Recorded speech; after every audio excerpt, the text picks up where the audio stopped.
Valsad railway station પર ટ્રેનમાં નવજાતને ત્યજી દેવાનો કેસ નવજાતની માતા સગીર હોવાનો પણ તપાસમાં ખુલાસો થયો છે।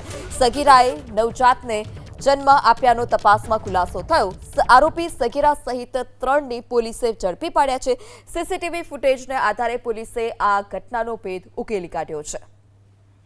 જે ટ્રેનના એક ડબ્બામાં ટોયલેટમાંથી બાળકી થેલીમાં મૂકેલી હાલતમાં મળી આવેલ વલસાડ અને વાપી રેલવે સ્ટેશનોના ખૂબ જ સક્રિય રીતે કેમેરા ચેક કરવામાં આવેલ તેમજ શહેર વિસ્તારના કેમેરાઓ પણ ચેક કરવામાં આવેલ અને જે તપાસ દરમિયાન જે સત્તાર ઈસમો આ બાળકીને લઈને ટ્રેનમાં મૂકી ગયેલા હતા તેમના ફૂટેજ મળી આવેલા, જે આધારે પોલીસે તપાસ કરીને એ લોકોને શોધી કાઢવામાં આવેલ। વલસાડ રેલવે સ્ટેશન પર ટ્રેનમાં નવજાતને ત્યજી દેવાનો કેસ નવજાતની માતા સગીર હોવાનો પણ તપાસમાં ખુલાસો થયો છે। સગીરાએ નવજાતને જન્મ આપ્યાનો તપાસમાં ખુલાસો થયો। આરોપી સગીરા સહિત 3ની પોલીસે ઝડપી પાડ્યા છે। સીસીટીવી ફૂટેજને આધારે પોલીસે આ ઘટનાનો ભેદ ઉકેલી કાઢ્યો છે।